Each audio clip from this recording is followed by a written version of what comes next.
Assalamualaikum warahmatullahi wabarakatuh. Baik Bapak Ibu sekalian, terima kasih atas kehadirannya seperti itu ya Bapak Ibu ya. Di sini memang dari BKN kami mengharapkan sekali Bapak Ibu nanti bisa mulai menyusun dan juga menilaikan kinerjanya menggunakan aplikasi e-kinerja BKN gitu Bapak Ibu. Nah, di sini harapannya tidak cuma menjadi pilot project gitu ya Bapak Ibu, tapi juga nanti melalui aplikasi ini gitu ya, nanti akan data kinerja yang sudah terinput nanti bisa dimanfaatkan untuk keperluan kepegawaian yang lainnya. Misalnya seperti kenaikan pangkat, nanti skemanya adalah tidak lagi mengumpulkan dokumen fisik gitu ya Bapak Ibu ya, seperti itu. Boleh selanjutnya? Boleh selanjutnya? Ya, Bapak Ibu, izin tadi sudah dijelaskan oleh Mas Ali sebelumnya, kenapa sih harus menggunakan Permenpan RB nomor 6 tahun 2022 seperti itu ya Bapak Ibu ya. Nah, mungkin Bapak Ibu lebih familiar dengan Perka BKN 1 tahun 2013 gitu ya. Karena dari tahun 2013 sampai 2021 Bapak Ibu menyusun SKP-nya menggunakan format tersebut. Nah, ketika di tahun 2019, Bapak Ibu, peraturan pemerintah yang mengatur mengenai kinerja PNS gitu ya, itu digantikan dari PP 46 tahun 2011 menjadi peraturan pemerintah nomor 30 tahun 2019.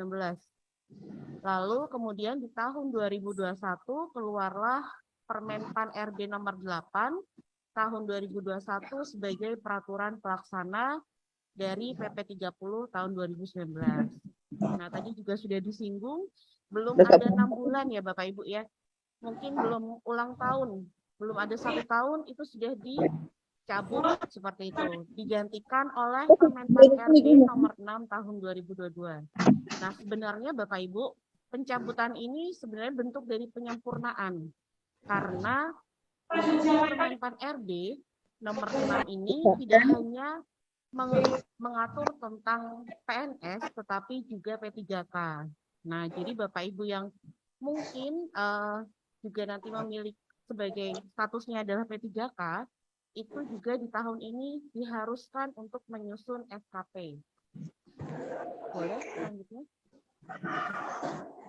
Nah, di sini seperti Bapak Ibu yang tahu dari USN, manajemen kinerja ini bisa digunakan dalam 5 hal ya Bapak Ibu, yaitu terkait pengembangan karir PNS. Mungkin yang saat ini sedang berjalan ada talent scouting gitu ya. Mungkin Bapak Ibu yang belum mendaftar, saya sekalian promosi gitu ya Bapak Ibu ya. Nah, di sini pengembangan karir ini juga terkait dengan mutasi, promosi gitu ya Bapak Ibu, pengembangan itu didasarkan oleh data kinerja kita gitu. Begitu juga dengan manajemen talenta, lalu tunjangan kinerja gini ya Bapak Ibu, kemudian penghargaan dan juga sanksi. Nah, ini penghargaan dan sanksi ini yang kita mungkin belum optimal gitu ya, menggunakan data kinerja sebagai dasar untuk kedua hal tersebut. Baik, selanjutnya boleh. Nah, di sini apa sih perbedaannya gitu ya Bapak Ibu? Sebenarnya sama dengan Permenpan 8 tahun 2021, semua itu diawali dari kinerja organisasi. Nah, kita harus tahu nih Bapak Ibu, tujuan dari organisasi atau SKPD kita tuh apa gitu. Sekolah kita tuh yang diharapkan dari sekolah kita tuh apa? Nah, sama dengan Permenpan 8 ya Bapak Ibu. Jadi kita harus ngerti dulu awalnya. Sekolah kita tuh apa sih yang diharapkan dari masyarakat tentang sekolah kita gitu ya. Lalu misalnya juga apa sih yang diharapkan dari penerima layanan kita dari kepada SKPD kita gitu. Jadi kita harus ngerti dulu tujuan dari organisasi. Nah, kalau sudah baru nanti tujuan tersebut diturunkan ke seluruh ASN Bapak Ibu. Jadi PNS maupun P3K gitu. Nah, di sini kan P3K itu sudah termasuk guru-guru juga sudah P3K, ada yang P3K ya Bapak Ibu ya. Jadi seluruhnya sudah menyusun SKP untuk tahun ini menggunakan aplikasi e-kinerja. Nah, cara nyusunnya gimana? Nyusunnya itu melalui dialog kinerja Bapak Ibu. Jadi kita harus ngobrol dulu dengan atasan kita. Apa aja yang diobrolin? Yang diobrolin ada dua, yaitu apa yang diharapkan dari kita atau hasil kerjanya, lalu juga perilakunya, perilaku kerjanya. Nah, perilaku kerja ini nanti sudah menggunakan core value yang berakhlak ya Bapak Ibu ya. Jadi tidak lagi hanya 5 aspek yang dinilai gitu. Nah, kemudian melalui dialog kinerja kita itu fokusnya sama peningkatan kinerja. Jadi sebelum kita selesai di akhir tahun ya Bapak Ibu, jangan nanti tiba-tiba dapat nilainya jelek gitu. Padahal sebelumnya belum dilakukan pemantauan dan juga pembinaan. Nah, di sini jadi kita fokusnya tidak hanya langsung menghukum atau mempunish gitu ya, tapi juga melakukan peningkatan kinerja. Nah, ini tadi Bapak Ibu, yang kita dulu adalah biasanya menuliskan aktivitas ya Bapak Ibu, mungkin Bapak Ibu adalah di butir kegiatannya ada menyusun rancangan pembelajaran gitu ya, atau yang mungkin Bapak Ibu yang di dinas mungkin contohnya menyusun laporan gitu ya, melaksanakan seminar atau seperti itu. Nah, kita sekarang berubah gitu Bapak Ibu. Jadi melalui cascading atau penurunan kinerja gitu ya, kita sudah menuliskannya yang berbasis hasil. Jadi misalnya dulu Bapak Ibu dalam menghasilkan satu rencana pembelajaran itu ada beberapa kegiatan yang harus dilakukan. Nah, sekarang kita cukup menuliskan hasilnya saja. Gitu. Jadi tidak perlu lagi menuliskan aktivitas apa saja yang perlu dilakukan tapi langsung ke hasil. Nah, contoh nih Bapak Ibu kalau dulu mengarsipkan surat gitu ya. Kalau sekarang bahasa hasilnya adalah rekapitulasi arsip surat masuk dan surat keluar dikelola sesuai dengan aturan pengarsipan. Nah, ini lebih jelas ya Bapak Ibu ya, hasilnya tuh seperti apa gitu. Kemudian contohnya membuat SK pensiun gitu ya Bapak Ibu. Nah, membuat SK pensiun sekarang bahasa hasilnya adalah konsep SK pensiun tersedia secara lengkap dan akurat, siap di paraf atasan. Gitu. Jadi kalau bukan kewenangan kita bisa ditariknya adalah contohnya di sini karena bukan kita yang menghasilkan output SK pensiun, maka ditambahkan siap di paraf atasan. Jadi ketika ada revisi, ada perbaikan, itu belum terhitung menjadi hasil atau capaian dari kinerja kita. Kemudian ada lagi contohnya membuat SK cuti gitu ya Bapak Ibu. Bisa digantikan bahasa hasilnya adalah administrasi pegawai terkait cuti, sakit, izin belajar, CLTN, dikelola sesuai dengan aturan yang berlaku. Kemudian memonitor data absen pegawai. Itu untuk bahasa hasilnya adalah data rekapitulasi kehadiran pegawai dikelola dan diolah siap menjadi salah satu dasar pembayaran TPP. Lalu untuk misalnya yang dulu adalah membuat jadwal diklat dan koordinasi peserta, itu menjadi diklat teknis terselenggara sesuai dengan jadwal yang ditetapkan. Begitu ya Bapak Ibu ya. Jadi kita tidak lagi menuliskan aktivitasnya apa, tapi langsung hasil apa atau kinerja apa yang diharapkan dari kita. Nah, ini juga mungkin Bapak Ibu secara praktek gitu ya, praktisnya itu data kinerja itu salah satunya sebagai syarat kepegawaian gitu ya Bapak Ibu ya. Salah satunya ya kenaikan pangkat, kalau tidak pensiun. BKN sudah mengeluarkan surat edaran Bapak Ibu Surat Edaran Nomor 19 Tahun 2022 mengatur tentang dokumen penilaian kinerja dalam usul penetapan persetujuan atau pertimbangan teknis kenaikan pangkat pegawai negeri sipil. Nah, di sini nanti Bapak Ibu dalam surat edaran ini terdapat daftar-daftar dokumen yang dibutuhkan untuk kenaikan pangkat 2023, lalu kenaikan pangkat 2024 dan selanjutnya, dan juga dokumen yang diperlukan sebagai syarat kenaikan pangkat, penyesuaian ijazah, kenaikan pangkat luar biasa, dan kenaikan pangkat pengabdian untuk tahun 2024 dan selanjutnya. Nah, di sini Bapak Ibu bisa melihat gitu. Contoh dokumen yang harus dibutuhkan itu apa saja melalui link yang sudah tersedia di layar Bapak Ibu gitu. Boleh selanjutnya. Nah, ini tadi sudah disinggung oleh Mas Ali. Dokumen kenaikan pangkat tahun 2023 itu apa saja? Jadi Bapak Ibu di tahun 2021 itu ada 2 periode ya, atau mengumpulkan 2 set dokumen. Nah, itu dua-duanya dikumpulkan ya Bapak Ibu. Kemudian ada dokumen integrasi hasil penilaian kinerja tahun 2021. Jadi gabungan nilai antara nilai di periode 1, yaitu yang Januari sampai Juni, kemudian nilai dari Permenpan 8-nya di periode Juli sampai Desember, dan kemudian dokumen hasil evaluasi kinerja tahunan dan dokumen evaluasi kinerja pegawai tahun 2022 sesuai Permenpan 6 tahun 2022. Jadi kalau Bapak Ibu tidak menyusun di tahun ini tidak berdasarkan Permenpan 6 tahun 2022 dan KP untuk tahun 2023 dan 2024, maka tidak bisa seperti itu. Karena ini menjadi salah satu dokumen persyaratan ya Bapak Ibu. Nah, ini terkait dengan perencanaan SKP Bapak Ibu. Nah, secara umum atau secara teknisnya gitu ya Bapak Ibu.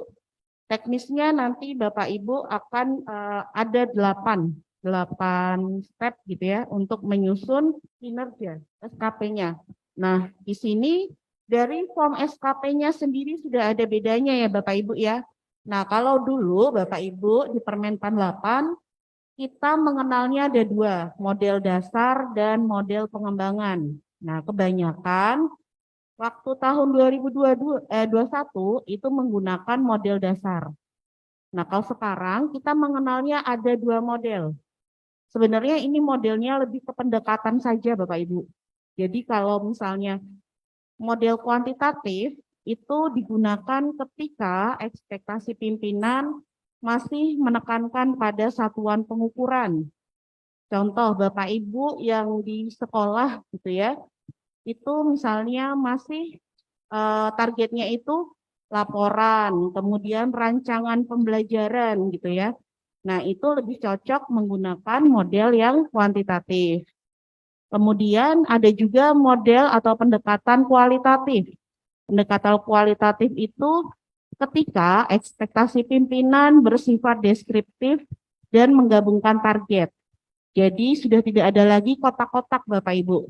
Formnya nanti itu isinya adalah dinarasikan gitu, baik indikatornya, ukuran keberhasilannya maupun aspek yang diharapkan dan targetnya juga. Nah, kemudian perubahannya juga adalah SKP, kalau dulu itu adalah rencana kinerja atau hasil kerja saja. Kalau sekarang ketika kita membicarakan SKP ya, itu tidak hanya hasil kerjanya saja Bapak Ibu, tapi juga perilaku kerja. Jadi nanti Bapak Ibu di Permenpan 6 tahun 2022 ini sudah langsung satu paket gitu. Jadi Bapak Ibu tidak menilai perilaku kerja secara terpisah, tetapi formnya nanti langsung gabung. Nah, ini mungkin yang agak semoga menjelaskan kebingungan Bapak Ibu ya. Kalau dulu SKP jabatan fungsional masih mengkaitkan dengan angka kredit. Makanya dulu di tahun 2021, periode kedua, Bapak Ibu yang jabatan fungsional atau yang guru ya Bapak Ibu, itu masih menyusun namanya form keterkaitan SKP dengan angka kredit. Kalau sekarang, kinerja Bapak Ibu yang jabatan fungsional itu sama dengan kinerja ASN lainnya. Jadi sama-sama merupakan ekspektasi hasil kerja dan perilaku yang berdasarkan dialog kinerja. Jadi mau itu mendapatkan penugasan yang sesuai dengan butir kegiatan atau tidak sesuai, apabila itu merupakan kebutuhan organisasi, maka Bapak Ibu bisa memasukkan peran tersebut atau rencana hasil kerja tersebut ke dalam SKP Bapak Ibu yang pejabat fungsional. Nah, kemudian yang kedua juga harus berupanya output atau outcome, gitu ya Bapak Ibu. Jadi sudah tidak lagi dikaitkan dengan angka kredit atau tidak lagi dikaitkan dengan butir-butir kegiatannya. Predefined test atau misalnya predefined test tidak lagi menjadi acuan utama dalam menentukan kinerja pegawai. Jadi di sini Bapak Ibu yang fungsional, jika memang ada kebutuhan organisasi, maka bisa saja mendapatkan penugasan di luar butir kegiatannya, gitu ya. Nah ini Bapak Ibu, karena tadi awalnya kita lihat di Permen 46 ini berawal dan berakhir dengan kinerja organisasi. Jadi yang nomor satu adalah kita harus tahu dulu gambaran keseluruhan organisasi sesuai renstra, instansi atau unit kerja dan perjanjian kinerja.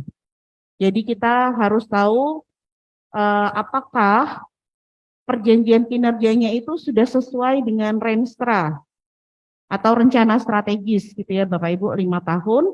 Apakah renstranya sudah sesuai dengan RPJMD gitu. Nah, ini seperti ini Bapak Ibu, nanti penurunannya dari RPJMN atau RPJMD berarti sudah kalau di provinsi sudah RPJMD ya Bapak Ibu ya.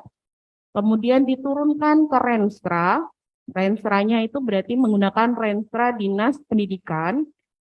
Lalu diturunkan ke PK atau perjanjian kinerja, itu akan menjadi SKP GPT atau pimpinan unit kerja mandirinya ya Bapak Ibu. Jadi di sini Bapak Ibu yang ada di sekolah, berarti kepala sekolahnya harus nyusun SKP dulu Bapak Ibu. Baru nanti bisa diturunkan ke jabatan administrasi dan fungsional yang ada di bawahnya.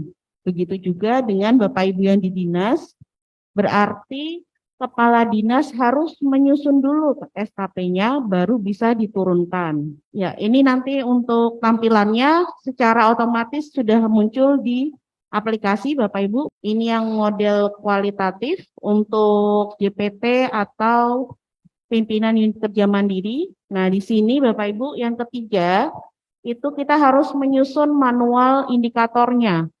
Jadi kita harus tahu yang dimaksud indikator dari SKP JPT atau pimpinan unit kerja mandirinya itu seperti apa. Kemudian formulanya itu, formula perhitungannya nanti seperti apa gitu. Jadi kita tidak salah dalam membagi ke kinerja pegawainya. Lalu ada sumber data dan juga periode pelaporannya. Nah ini Bapak Ibu nanti ada menyusun strategi pencapaian hasil kerja. Ini sebenarnya cukup diketahui sama JPT atau pimpinan unit kerjanya gitu ya. Jadi contoh kita di sini mengenal ada dua strategi Bapak Ibu. Ada cascading direct dan juga non direct gitu. Kalau yang direct itu bisa dibagi menjadi aspek atau tahapan, lalu wilayah dan juga beban target kuantitatif. Jadi contohnya Bapak Ibu yang kepala sekolah nih. Kepala sekolah kira-kira pekerjaannya hampir sama nggak Bapak Ibu? Yang membedakan adalah wilayahnya ya. Jadi sebenarnya untuk SKP, kepala sekolah, guru, itu mungkin akan sama.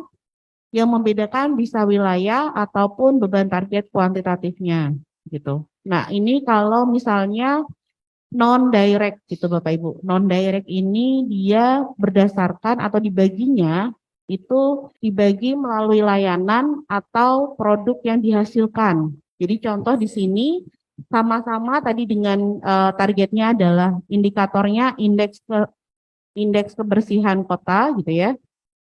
Kemudian dari kepala dinasnya strateginya adalah dengan membagi layanannya, yaitu dibagi yang ketua tim 1 itu menyediakan alat kebersihan sesuai kebutuhan, kemudian petugasnya, kemudian yang ketua tim 2 itu terkait dengan layanan pengangkutan dan juga misalnya adalah kebijakannya gitu. Jadi ini dibedakan berdasarkan layanan atau produk yang dihasilkan. Nah, untuk yang nomor 5 nanti juga di aplikasi sudah ada ya Bapak Ibu ya. Jadi ketika kita sudah sampai ke strategi tadi, kita akan membagi melalui matriks pembagian peran dan hasil untuk membagi peran-peran setiap pegawai gitu ya Bapak Ibu. Jadi di sini dari pimpinan atau dari CPT-nya itu diturunkan berdasarkan tiap indikator. Kemudian apabila ada ketua tim, maka ketua tim akan menurunkan ke anggota timnya. Nah, di sini Bapak Ibu untuk bahasa rencana hasil kerja itu bahasanya bisa dengan rumus hasil ditambah qualifier. Jadi hasil apa sih yang diharapkan dari kita, kemudian ditambahkan standarnya atau qualifiernya. Contoh, perencanaan kebutuhan pegawai berdasarkan sistem merit siap ditetapkan. Kemudian terlaksananya penetapan kenaikan pangkat tepat waktu, tepat orang, dan tepat bayar. Kemudian aplikasi e-office berjalan dalam mendukung pelayanan kepegawaian sesuai SLA. Jadi ada qualifiernya di sini adalah sesuai SLA-nya. Respon penanganan keluhan atau permasalahan aplikasi semakin cepat. Nah, hasilnya adalah respon keluhan atau permasalahan itu direspon, kemudian qualifiernya adalah semakin cepat, gitu ya Bapak Ibu ya. Jadi tidak hanya hasil, tetapi juga kira-kira apa sih standar yang diharapkan dari hasil kita gitu. Nah, ini mungkin contoh Bapak Ibu, kalau dulu kita mengenal namanya adalah kegiatan tugas jabatan ya. Biasanya menggunakan kata kerja dalam anjab. Jadi Bapak Ibu yang pengawas gitu ya, contohnya adalah menyusun konsep, memverifikasi, kemudian yang pelaksana adalah mengumpulkan bahan, kemudian administrator itu melaksanakan dan JPT adalah menetapkan. Nah, kalau di sini Bapak Ibu untuk indikator kinerja individu itu sudah dibaginya berdasarkan tingkatan kendali. Jadi Bapak Ibu yang jabatan fungsional atau pelaksana itu indikatornya harus output kendali tinggi. Output kendali tinggi itu output yang penyelesaiannya hanya dipengaruhi oleh dirinya sendiri gitu. Contohnya, Bapak Ibu yang guru, kira-kira ada perubahan anggaran, apakah terus tidak melaksanakan atau tidak menyelesaikan RPP-nya? Jadi, meskipun ada perubahan eksternal, tapi penyelesaian kinerjanya tetap bisa dilakukan. Gitu ya Bapak Ibu, untuk yang pelaksana atau jabatan fungsional. Lalu kalau administrator atau pengawas atau koordinator atau ketua tim kerja, itu dia yang berupa intermediate outcome atau output kendali sedang. Jadi penyelesaiannya itu tidak hanya dipengaruhi oleh dirinya sendiri, tetapi juga faktor eksternal.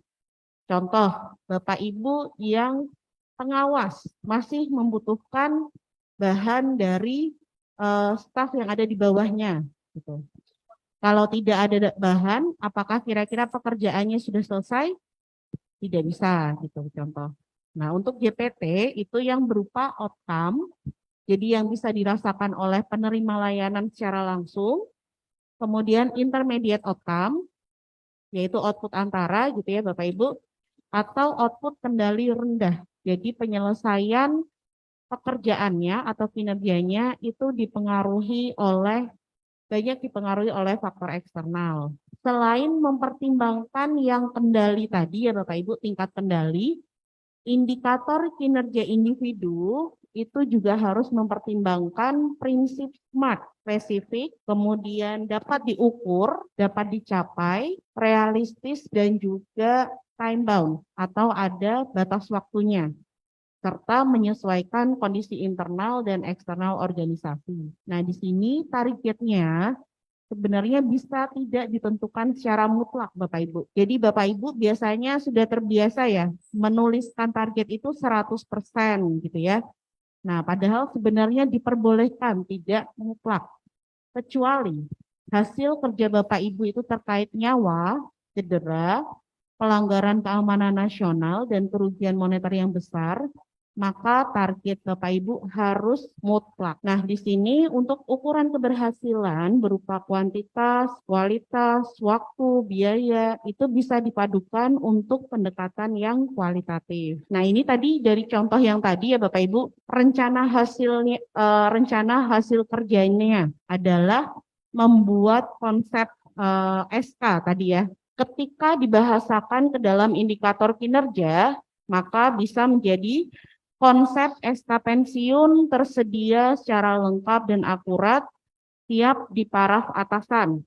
Nah, untuk aspek kuantitas, bisa saja prosentase konsep SK yang dibuat. Lalu untuk aspek kualitas, tingkat akurasi SK dengan data pegawai dan aturan yang berlaku. Untuk aspek waktu, rata-rata waktu penyelesaian pembuatan konsep SK. Nah, di sini Bapak Ibu untuk aspek waktu ini suka pada salah ya Bapak Ibu ya.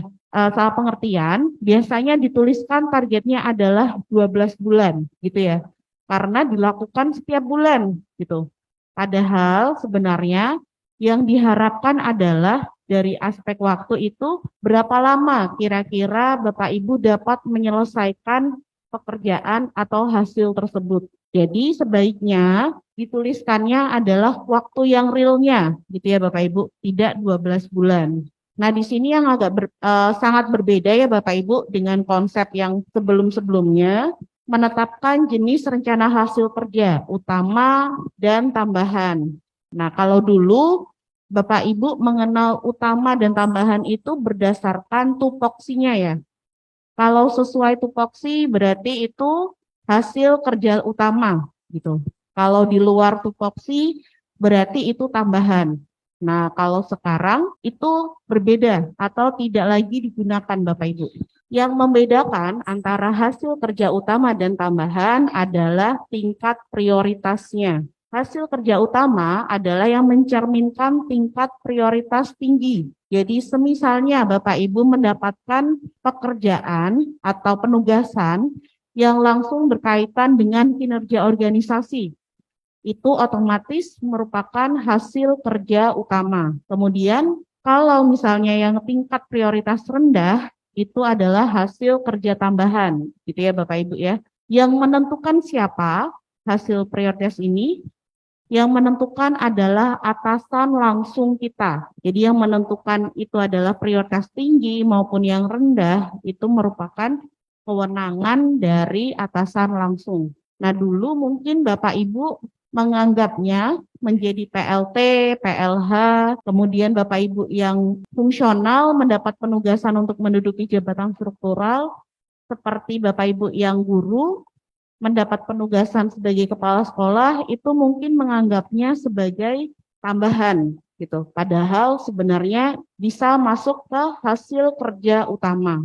Jadi di sini di Permen 46 sudah secara gamblang dituliskan direktif sebagai hasil kerja utama yaitu penugasan sebagai PLH, PLT maupun pejabat fungsional yang mendapat penugasan untuk menduduki jabatan struktural. Nah, di sini tinggal kita menuangkan dalam format SKP-nya dan juga harus menetapkan dan mengklarifikasi ekspektasi atas hasil kerja dan perilaku kerja kita. Ini nanti formnya seperti ini Bapak Ibu untuk yang jabatan administrasi maupun yang fungsional. Jadi bisa dilihat setelah hasil kerja itu langsung di bawahnya ada form perilaku kerja gitu. Perilaku kerja ini sudah menggunakan aspek berakhlak ya Bapak Ibu, sehingga ada 7 aspek perilaku yang dinilai. Ini yang kualitatif. Nah, di sini terakhir adalah menyepakati sumber daya yang dibutuhkan, skema pertanggungjawaban dan juga konsekuensi atas pencapaian kinerja. Nah, di sini Bapak Ibu bisa menuliskan kira-kira sumber daya apa sih yang diperlukan untuk dapat mencapai target ekspektasi dari pimpinan. Memenuhi ekspektasinya itu kira-kira apa sih sumber daya yang dibutuhkan? Bisa berupa SDM, anggaran, peralatan kerja, lalu pendampingan maupun dari sarana prasarana. Nah, yang kedua adalah skema pertanggungjawaban. Bapak Ibu kira-kira mau menjadwalkan pelaporannya itu kapan dan buktinya apa gitu. Jadi kalau misalnya mau per periode triwulan gitu ya, kira-kira yang dilaporkan per triwulan itu apa saja. Kemudian dengan buktinya apa, bukti dukungnya. Nah, yang ketiga adalah konsekuensi atas pencapaian kinerja. Kalau misalnya Bapak Ibu memenuhi ekspektasi pimpinan, maka Bapak Ibu mendapatkan apa? Contohnya misalnya Bapak Ibu bisa meminta, saya pengen kalau saya bisa memenuhi harapan Bapak atau atasan, itu saya ingin diusulkan jadi pegawai teladan misalnya. Jadi ini seluruhnya itu harus dituliskan berdasarkan dialog kinerja ya Bapak Ibu ya. Jadi merupakan kesepakatan antara kita dengan atasan langsung kita.